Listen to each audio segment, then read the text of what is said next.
Liebe Kolleginnen und Kollegen, liebe Freunde des Ambus Studientelegramms, Marcus at Home welcomes Professor Thomas Weimbs in Santa Barbara, with whom we would like to discuss non-pharmacological treatment strategies, specifically ketogenic dietary interventions for nephroprotection in patients with polycystic kidney disease. Thomas, thanks a lot for being our guest at this Californian morning, this Austrian and German afternoon. Thanks for taking the time.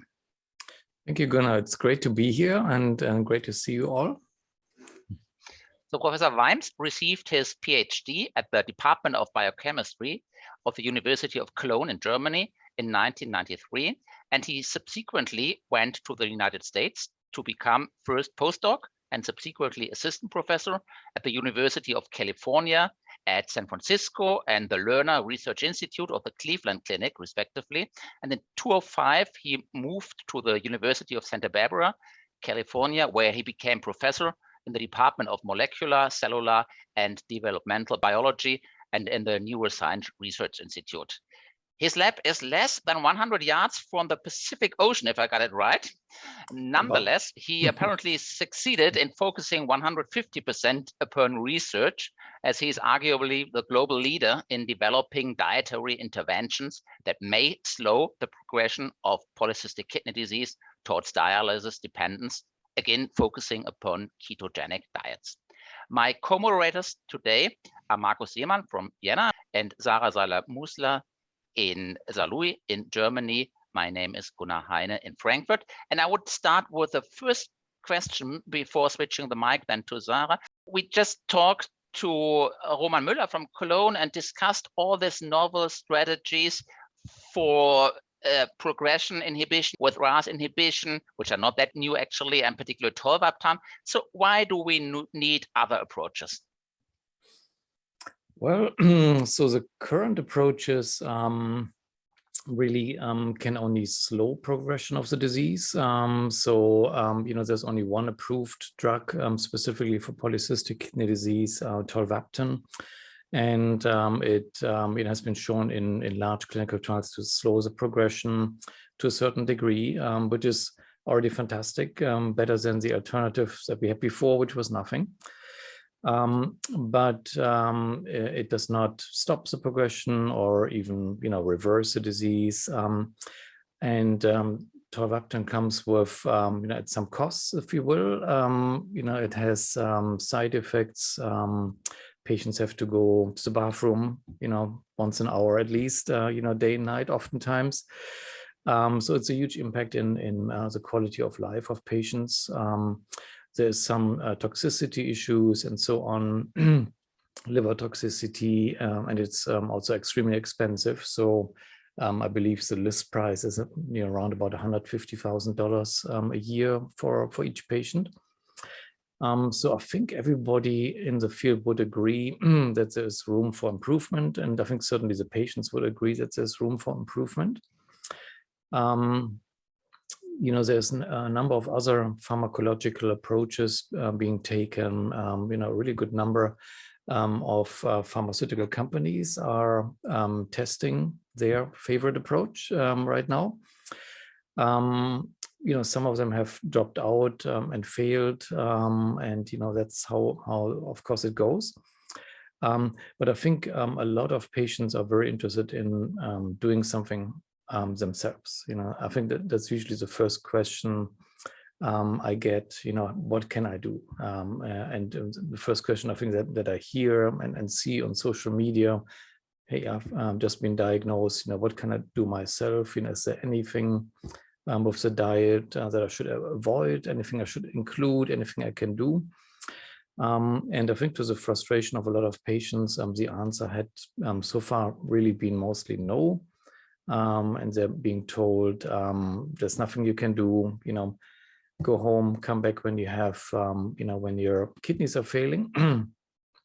So I think that has been very frustrating for patients, and their PKD patients tend to be very highly motivated. I think that everybody seems to agree on that. So congratulations for your exciting findings on the beneficial effects of ketosis in polycystic kidney disease.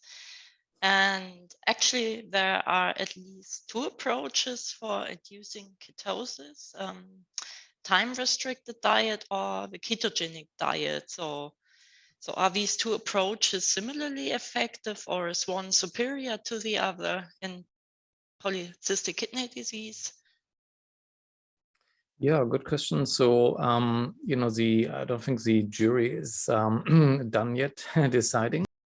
So, you know, in my lab, the studies are all animal studies. So we've done studies on animal models of polycystic kidney disease, on mice, on rats, as well as on cats, actually. We found that ketogenic diets are very, very effective. Time-restricted diets are almost just as effective. We've done things like acute fasting, and you know, now we have also some not yet published data where we really compared time-restricted feeding with intermittent fasting, and really the difference is just in the duration of the fasting period there. How, you know, and of course, you know, what you find in a rat does not translate necessarily one-to-one, obviously, into humans. That is being studied, and I believe you have talked with Roman Müller from Cologne recently, who probably told you all about the clinical trial he's doing there, comparing ketogenic diet versus intermittent fasting. So you know, I think everybody is eagerly awaiting the results of that comparison. It won't be the end all yet, because it's only a pilot trial of 3-month duration. So I think we'll know a little bit more about feasibility, safety, and so on. I don't think we will know anything about efficacy necessarily because of the short duration. And that's one of the problems in clinical trials and polycystic kidney disease is that it's a very slowly progressing disease. In order to see any difference on the metric of total kidney volume increase, for example, which is, you know, very often the metric that everybody pays attention to, a trial really has to be, you know, at least 1.5 years ish, you know, around that, 2 years to even be able to see a difference there, just due to the slow progression. But I think,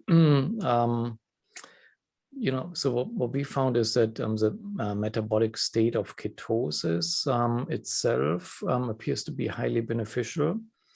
And ketosis is, you know, a whole package, if you will, right? So during if you do this nutritionally, you typically lower your blood glucose levels. You know, you avoid these spikes.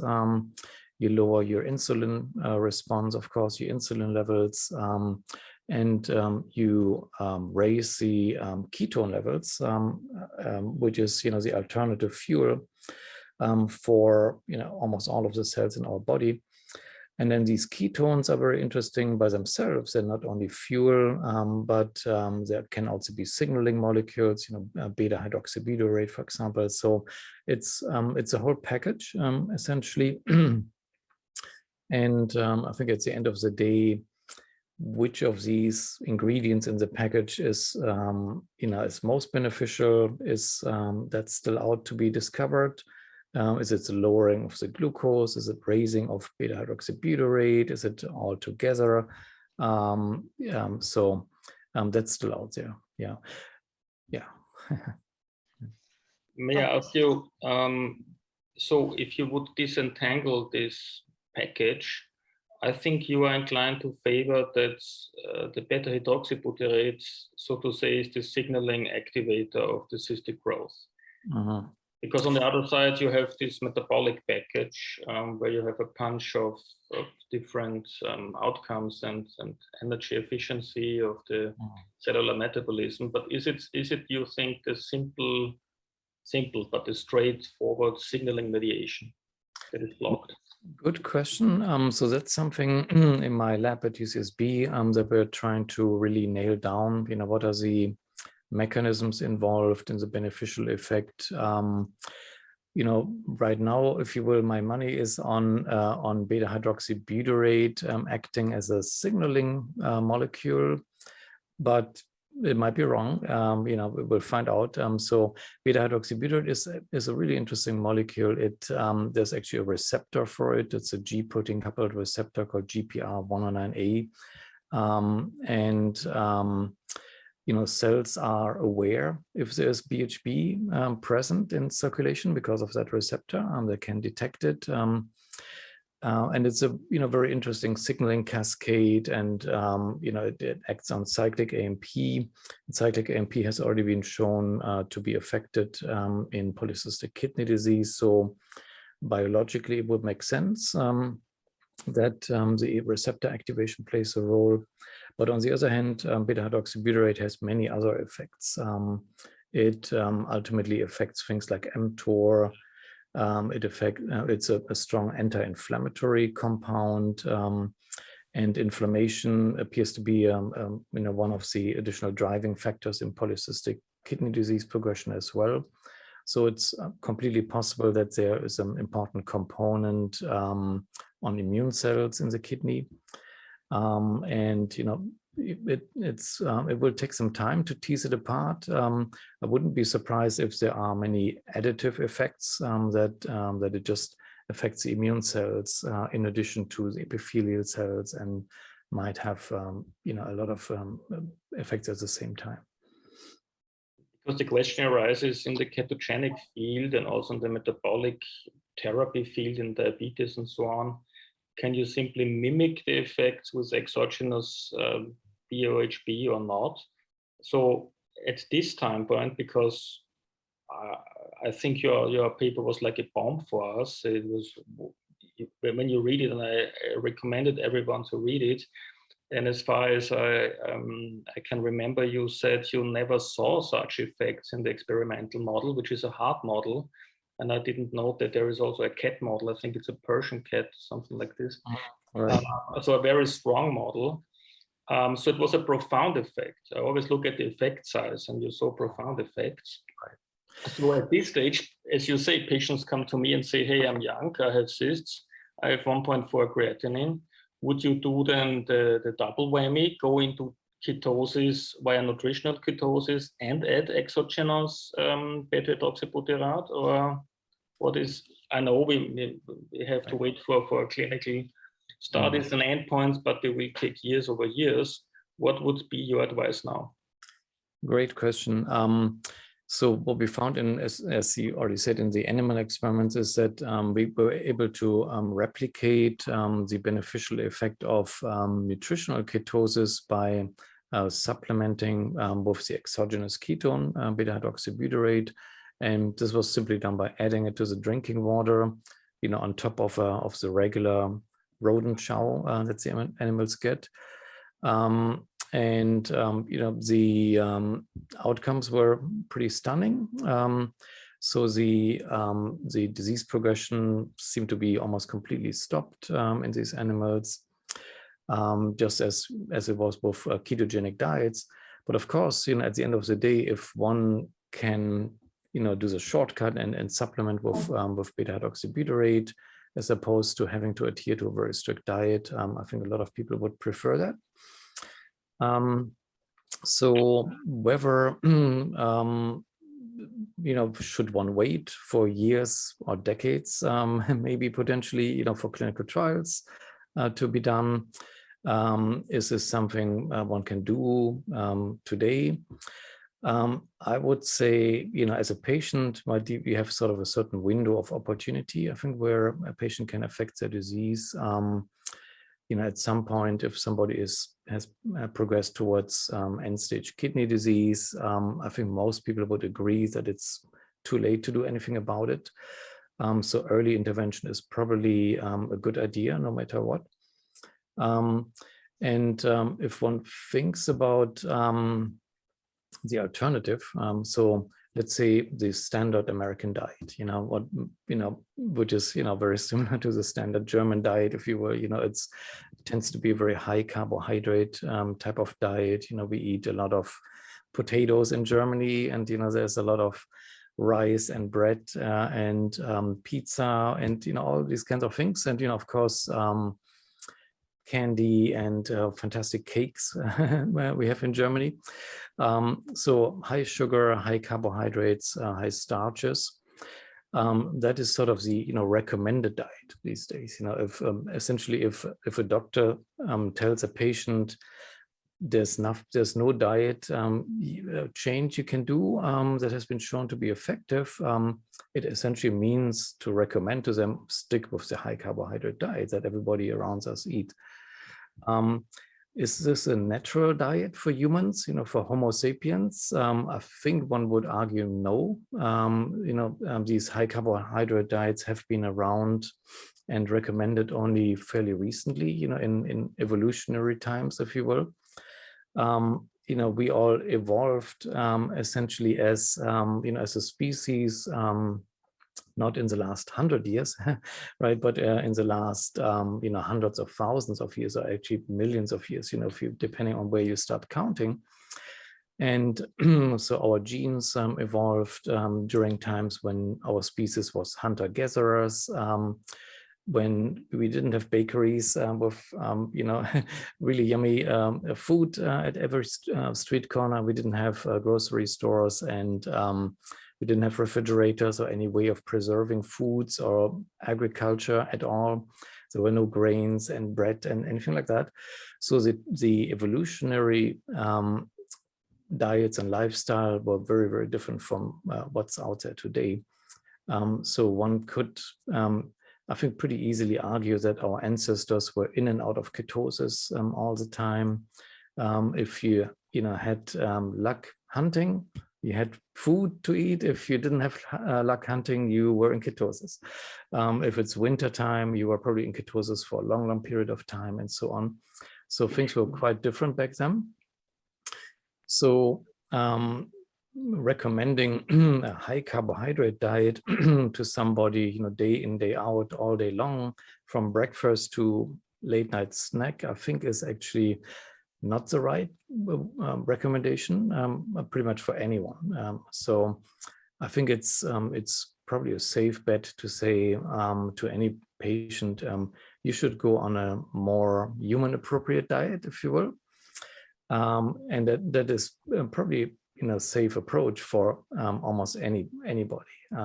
There's a very few, very rare genetic disorders that that are not compatible with ketosis. But if somebody has one of these very, very rare disorders, they would already know about it. But essentially, everybody else has evolved to be keto adapted, to be metabolically flexible. So a long rant, but that's typically the question I get. To say nobody has shown yet that being in ketosis is beneficial in polycystic kidney disease, in a randomized clinical trial and so on. But on the other hand, nobody has shown that a high carbohydrate diet is beneficial, right? There's no trial that has ever shown a high carbohydrate diet is beneficial for anything. It's probably the opposite. Yeah. Is insulin or its associated growth factors, IGF, are they growth factors for cystic growth also? Or? Good question.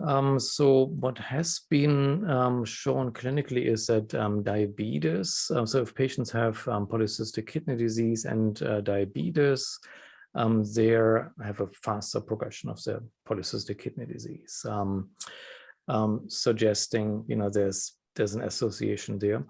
Other studies have shown that obesity and overweight correlate with faster progression of the disease, and the same thing. Typically, people that are obese and overweight are so because of high carbohydrate intake and insulin spikes all day long and so on. So I think there's a good amount of data suggesting yes, it has to do with hyperinsulinemia, hyperglycemia. They cannot be beneficial, and I don't think there's any data that says it's beneficial to be obese at all. Yeah. I think this is a very important message, because before I saw your publications, I think it was published in JASN that obesity is a risk factor for ADPKD patients. It was some kind of boring for me because I thought, okay, this is a problem from the US. But now it makes much more sense that they are swimming in the insulin environment and have maybe a faster cystic growth. Yeah. Right.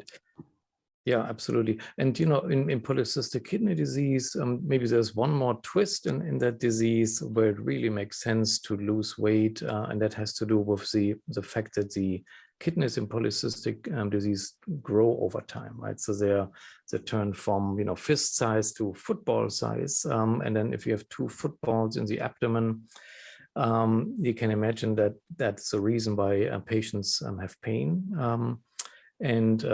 Anytime you can reduce the abdominal fat, I think that can only be beneficial. I think we almost don't need a clinical trial to tell us that. That seems pretty obvious, that somebody with polycystic kidney disease who is obese on top of it, a really good course of action is to lose that abdominal fat, you know, relieve the pressure. I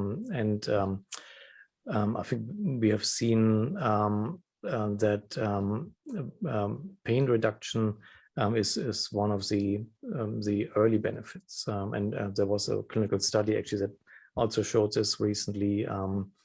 Losing weight for people with polycystic kidney disease, one of the very fast benefits is a reduction in pain levels.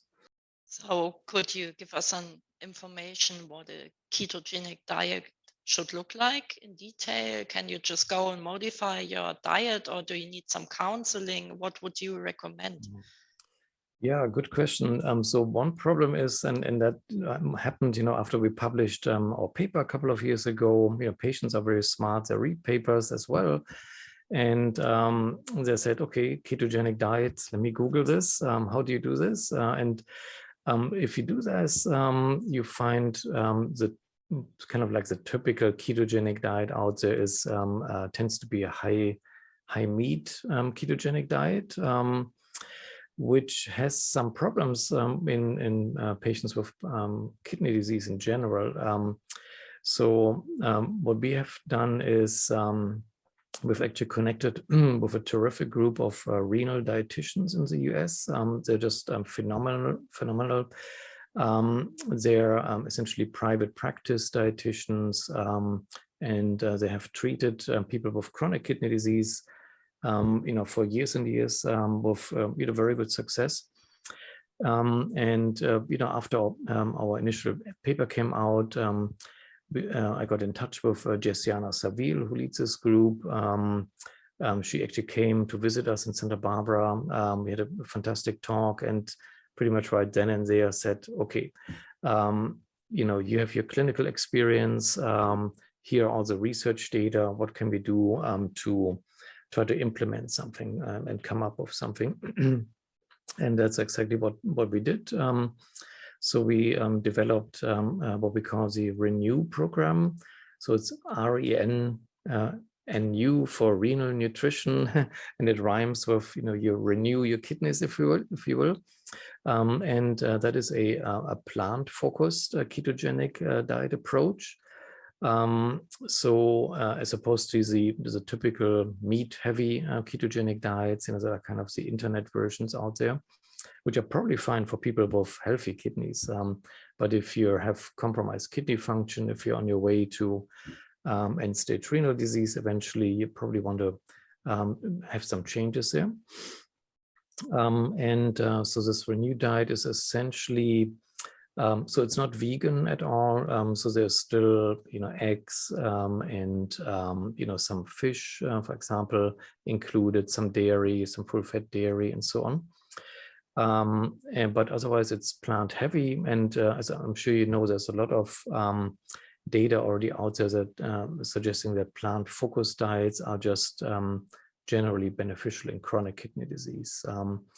I think that has largely to do with the acidification that goes along with heavy meat intake, which in turn is due to the protein composition or the amino acid composition in in animal-based protein, which is very heavy in cysteine and methionine, which is very acidifying, leading to acidic urine pH, which in turn leads to hypocitraturia, so very low levels of citrate. And that in turn all leads to increased risk for kidney stones. And that affects both calcium kidney stones as well as uric acid kidney stones. And that's actually one of the mechanisms we also found in my lab and published a couple of years ago, that these microcrystals that can form in kidneys and then eventually go on to form kidney stones, that they can accelerate disease progression in polycystic kidney disease, which I think is another factor that can be influenced by diets. And that's essentially where the focus on plants comes in. So long story short, I think there are options out there for people with polycystic kidney disease to sort of implement kidney-safe ketogenic diets that are really designed with kidney safety in mind. I wouldn't say somebody necessarily has to do this all day long for the rest of their lives, which is not easy to do, of course.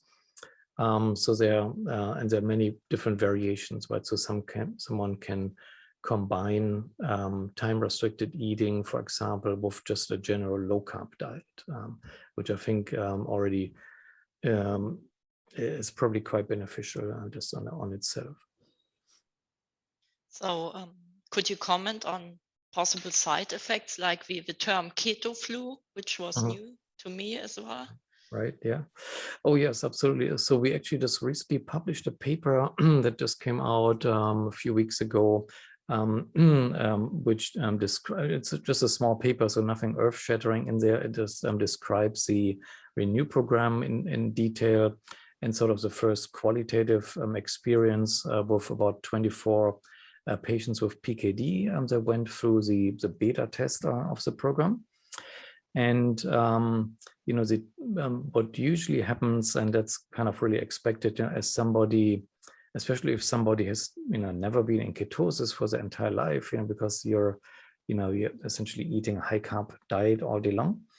If somebody for the first time transitions into ketosis, there are the typical keto flu symptoms that people experience. You're hungry, you might have a headache, and have sort of like general, kind of like flu-like symptoms, which actually has a lot to do with a depletion of electrolytes. So it's actually fairly straightforward to get around this by just making sure your electrolyte intake is fine, because as your body switches into ketosis, it loses a lot of water due to the loss of glycogen, and that flushes out a lot of the electrolytes with it. So knowing this, of course, the patients in the program, had to, supplement with the electrolytes, and it's not really supplementation. You just add more salt, for example. And they also got a medical food that we have developed in the startup company that we formed out of UC Santa Barbara. This medical food, in addition to the exogenous ketone BHB, contains citrate, but also electrolytes, calcium, magnesium, and potassium, which I think helps to overcome these typical keto flu symptoms. Other sort of like side effects, if you will, sort of expected side effects of ketogenic diets are, just what you would also expect is sort of the temporary rise in cholesterol levels. And that has to do with the fact that, as your body switches over to using the fat reserves from the adipose tissue, a very large fraction of the fat reserves are actually cholesterol esters. So it's something like 40% or so of the actual fat in the fat tissue is cholesterol esters, and all this has to be released as well. So you will see a temporary rise in cholesterol, and that is expected, but is of course scares physicians because you don't want to see that necessarily. But on the other hand, it's almost a good sign, because that way the patient is transitioning into ketosis. They are using up their fat reserves, they're depleting them. So it's almost like a necessary complication, if you will. One last question from my side also. Do you expect a benefit in other kidney disease forms as well, apart from polycystic kidney disease?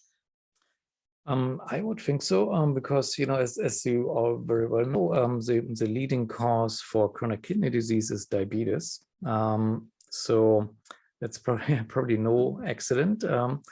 And diabetes, really is caused by diets. I think that's high carbohydrate diets over long periods of time just lead to everything that happens, and it leads to diabetes.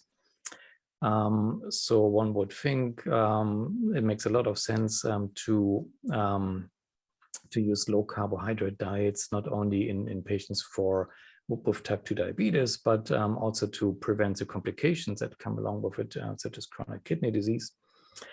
There's, I think, some, good emerging data on this. Clinical trials always take a long time. It's always a question who's funding those trials, because, there's not much money, no money really to be made with diets. So the pharmaceutical industry, of course, has no interest in this. So that's one of the problems why things just take forever and ever with, showing that dietary interventions are effective. But I have no doubt that the same approaches are effective in essentially all forms of chronic kidney disease. And really the progressive or the molecular mechanisms underlying progression in essentially all forms of chronic kidney disease are very, very similar, if not identical. So I think that there's a really good case to be made there. Maybe you can stress this effect chapter, because I think we should acknowledge that beta-hydroxybutyrate is indeed potent. It has been studied in several tumors. It has obviously anti-tumor properties like in the glioblastoma. It can also accelerate tumors. I found data on renal cell carcinoma cell lines. So it is potent. By chance, we studied some CKD patients that were heavily overweight and so to say, pushed them into ketosis, and we got fabulous results regarding the diabetes. And we did it together with SGLT2 inhibitors, which also enforce somehow ketosis. And we are actually studying this on an academic level now. But what you described on the keto flu side, you got rid of a lot of water, salt, then I thought, what's going on in the kidney? And there's not a lot of data I see in the PubMed regarding renal autoregulation, electrolyte regulation, skin sodium content, and so on. So do you have any evidence what's going on beyond cystic growth in the kidney, in ketosis with the kidney? I'm only aware of one experimental work, and I don't know why it was then stopped, because the results were fabulous in a type 1 and 2 diabetic mouse model, I think 2012. Nothing was then ever published. So what's going on in the kidney when ketones are so powerful? Right. Yeah, I think it's absolutely understudied for sure. There's some animal data, as you said, on different forms of kidney disease with ketogenic diets, and everything that I've ever seen only points to a benefit. As I would argue, a sort of a ketogenic diet or anything that gets people in and out of ketosis every once in a while, I think is much more, the way we have evolved, our kidneys have evolved as well, right? So if our kidneys in our ancestors were able to deal with ketosis without a problem, otherwise we probably wouldn't have evolved that way. And we're just taking this essentially away today because a typical person, I think, in an industrialized society may never experience ketosis, almost for their entire life. Everybody starts eating their cereal for breakfast, and you have your lunch, and you have your dinner, and you have your snacks in between, which essentially prevents ketosis, right? So there's just no way you can ever deplete your glycogen reserves enough for the body to actually switch over. So that does not seem a very natural way of doing things. Yeah, so I think that's pretty much all I can say on what one would expect to happen. Would not be bad things. It would essentially only be good things. I really get that you have seen some benefit in your patients. So that's actually that's fantastic. Yeah. Yeah, there were fantastic results, but of course we always want to know what's going on the beyond the scene on a molecular level. Mm-hmm. So because we are also trying to find out why the SGLT2 inhibitors are really working. Oh, yeah. And there were some proposals like the hibernation model. Then I found out that maybe this is also interesting for the ketosis story, that mm-hmm. when mammals go into winter sleep, what's going on within the kidneys. And if you look in the kidney, it has features of acute kidney injury. Also, the kidneys are doing perfect. So there are a lot of things going on also on the microcirculatory level. And I think there's a ton of research that has to be made with regards to ketosis, what's going on during this backup mode that we have for the fasting periods. Yeah. And actually, speaking of SGLT2 inhibitors, I think, the way they really work, which is maybe not often necessarily talked about, is, you essentially just pee out all the blood sugar, and I think that is the only really reason why they work, so that people can, still eat high carbohydrate diets, and don't have all the detrimental effects quite as bad, because you peed out the other end. So one would, it's almost a little bit like telling someone, okay, keep eating the rat poison, just take the antidote at the same time, Yeah. Yeah. At least in CKD, this concept is not working because they cannot pee out such a high load of glucose, and they are still nephroprotective. But I want to come back to the ADPKD patients. I think in science, it's necessary to look at failures and to test very rigorously hypotheses. And I think you were one of the first looking at the mTOR pathway in ADPKD. And it was very promising, I think 2005 or 6 or so. And then 2 big studies were done and ultimately it failed. Now there is a crossroad between ketosis and mTOR as a signaling hub. So why did it really fail, apart from the fact it didn't show an effect? But it did it in the polycystic knockout mouse, but then they exploded with cystic growth. Was it the disinhibition of inhibitors on a molecular level? And you showed S6 stainings in your paper, so that there must be some interference with mTOR and β-hydroxybutyrate. Can we leave it now? Should we use another synergistic inhibitor, which might be BOHB, or where's the road? Yeah, great question. A lot of questions in there. Yes, so you're right. Way back then, we published that mTOR inhibitors are highly potent in polycystic kidney disease mouse models. So we showed this in multiple mouse models. Actually, then several other labs showed the same thing. Highly potent at high doses, and that's the key, I think, because in mice in a cage, you give them whatever dose you want to give them, and they can't complain that they don't drop out of the study. So you get what you get. If you translate this into patients, you cannot give high doses like that for a long period of time. Patients would just all drop out of the studies because mTOR inhibitors are very hardcore immunosuppressive drugs. They have all kinds of systemic side effects.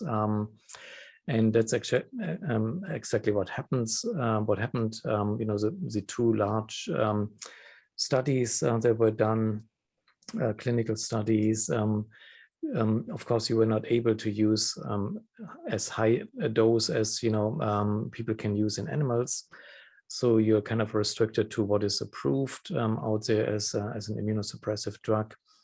And the indications afterwards were that really these lower doses of mTOR inhibitors are just not effective enough in the target organ, in the kidney, to make a dent, if you will, on the cyst growth there. And it seems, you know, essentially impossible to do anything about it, because you can't just simply increase the dose in patients. So that was a, you know, big disappointment, I think, for a lot of people. Maybe in hindsight, one should have expected it potentially, that, you know, in the long term in patients, this will probably not work with these very strong drugs. However, this all, I think, led to a lot of additional research activity. And in my lab, actually, I had a grad student who thought about how else could we inhibit mTOR. And so, as you know, mTOR is under control from a lot of different pathways, growth factor receptors, and so on. But it's also controlled by the energy status of cells. And my grad student essentially argued to himself that, okay, let's feed our mice less food to affect the energy status in those kidneys there. I would not have thought that this would work. And, you know, he did it anyway, and came up with the results one day and said, whoa, hey, you know, I fed these mice less food, you know, so it was a sort of like a food reduction, caloric reduction, and it worked fantastic. So it was just a mild food reduction, about 23% or so. And did not have any effects on body weight gain. So the animals were not malnourished or anything like this. But the kidneys just didn't grow. Or the kidney cyst just didn't grow anymore.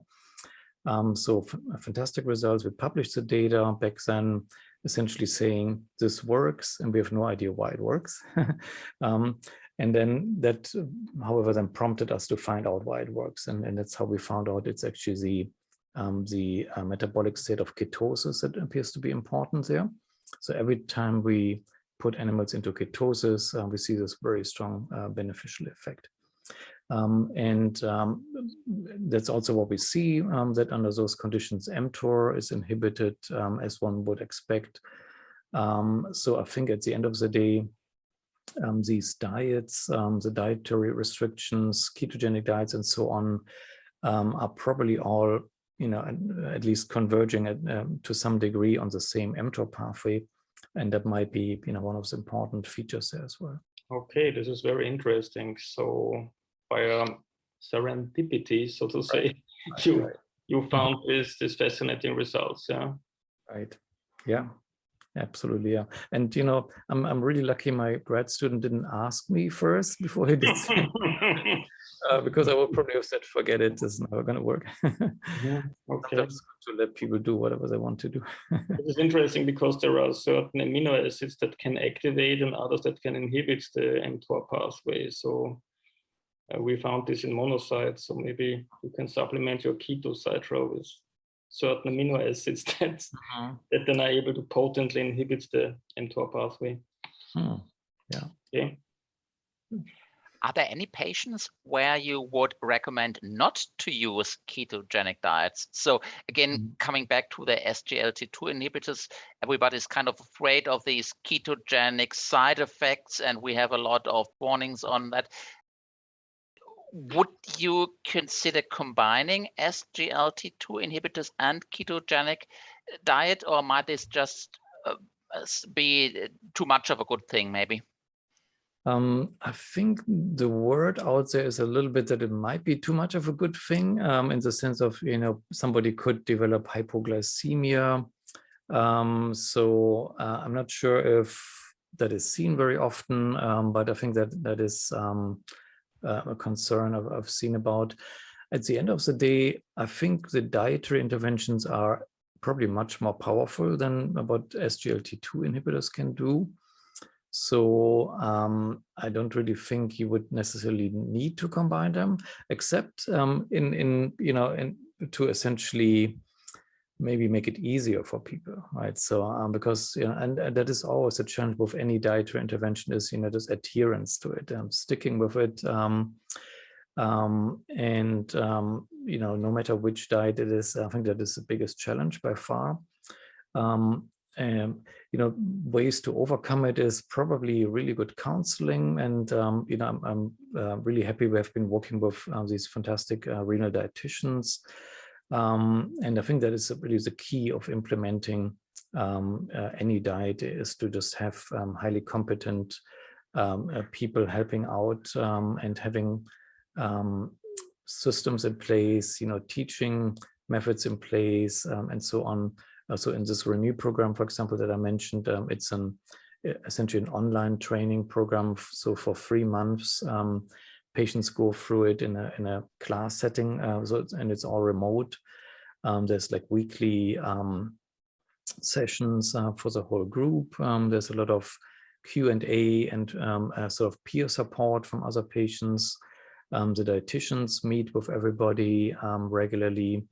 A lot of educational materials, and also I think very important is ways for patients to measure their own outcomes. So we have everybody get a blood glucose and blood ketone meter, so everybody can, with a finger prick, just measure whether they are in ketosis or not.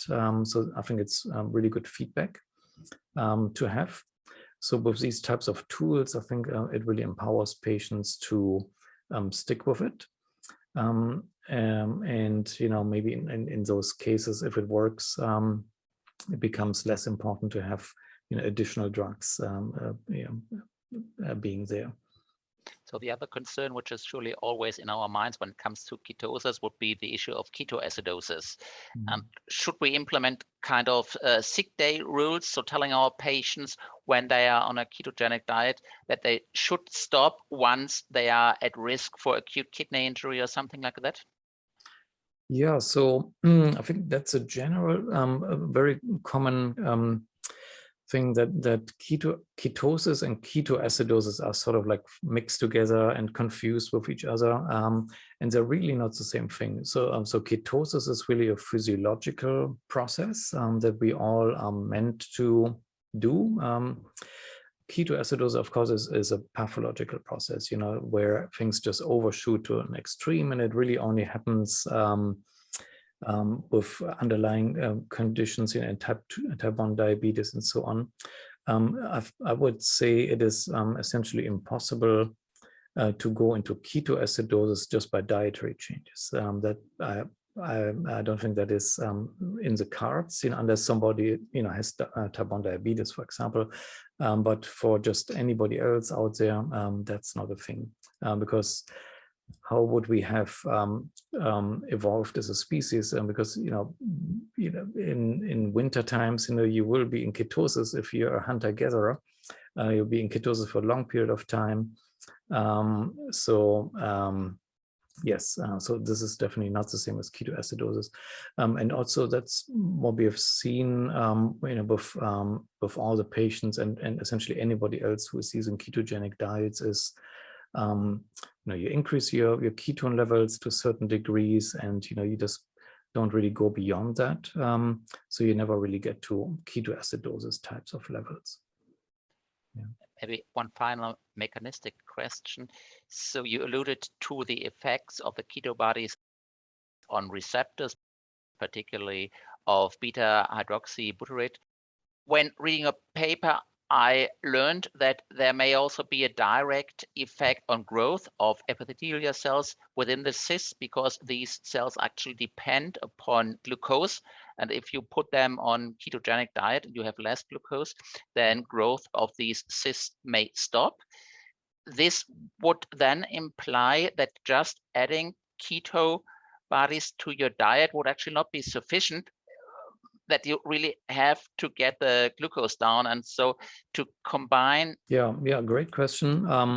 So what has really emerged in recent years is that polycystic kidney disease is, if you will, a metabolic disease, at least on a cellular level, where these cyst cells exhibit phenotype very similar to the Warburg effect, and that's very well known in cancer, where essentially these cells shut off their mitochondria, and you can actually see the mitochondria are fragmented. They look very unhealthy, and they appear to be essentially non-functioning for things like fatty acid oxidation and so on.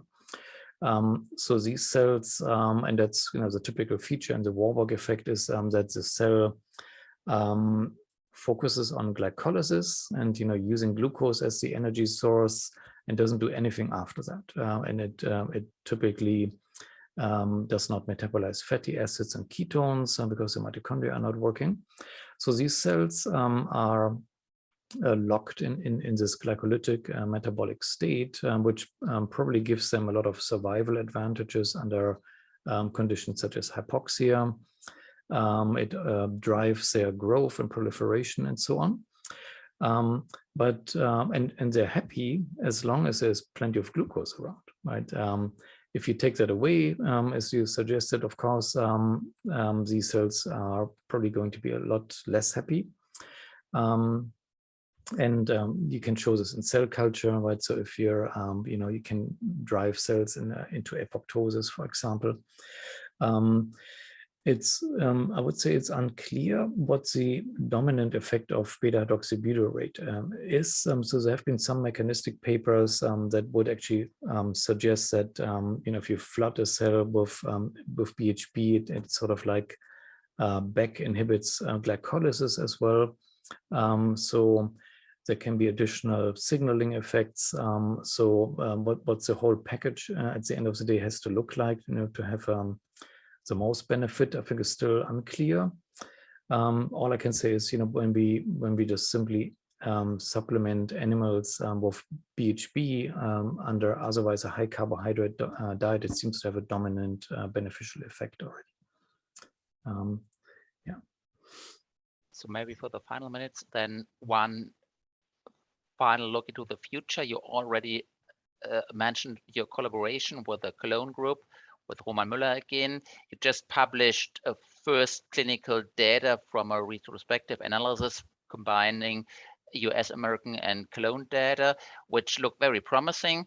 You already alluded to the ongoing studies in Cologne, which are supported by your group, so the Reset PKD and the Keto ADPKD study. If I'm correctly informed, there's also some input from a Denver group who also does some research putting this into clinical context. So what can we expect in the upcoming years in this field? Yeah, great question. I think there's now a lot of activity going on. As you mentioned, Roman Müller and his team, they're wrapping up the first clinical trial really on ketosis, comparing ketosis to intermittent fasting. And hopefully the first results can be released later this year. So I think that's will tell us at least quite a bit, hopefully, about feasibility, and maybe there'll be some signals on benefits. Other studies, as you mentioned, there's a group in Denver. They're focusing on obesity and reducing obesity. So it's a little bit different, perhaps, the emphasis there. But essentially, I think at the end of the day, they're studying the same thing, because if you reduce someone's obesity, you can really only do this by inducing ketosis, by having them burn off their fat at some point. So they have some sort of initial data that they recently published, which I think also look really, really promising. They have a larger trial that's going on right now. I believe there is a trial that is planned or maybe in progress even in Italy. And I'm certain there will be much more coming up. We're actually planning a clinical trial that will hopefully start this fall. That's with York Pei at the University of Toronto. where we're testing the Renew program. So essentially all the dietary interventions that come in the Renew program, which also combines this medical food, keto citra. And it will be tested on 40 patients with polycystic kidney disease compared to 40 matched controls for a 1-year period. So that's in the works right now. Yeah. So I think there's a lot of activity going on. And I think I'm optimistic that more and more data will come out, hopefully outpointing in the same direction. You put the stakes quite high when stating that the effects may even be larger than the SGLT2 inhibitors, which are now really the breakthrough here in nephrology. So we are definitely looking forward to hearing and reading more of you. Have a nice day today in California. Thanks a lot for taking the time, for being our guest, and thanks for doing all the research in the last years and decades. Thank you, Thomas. Great. Thank you all. It was great to be with you. Bye-bye.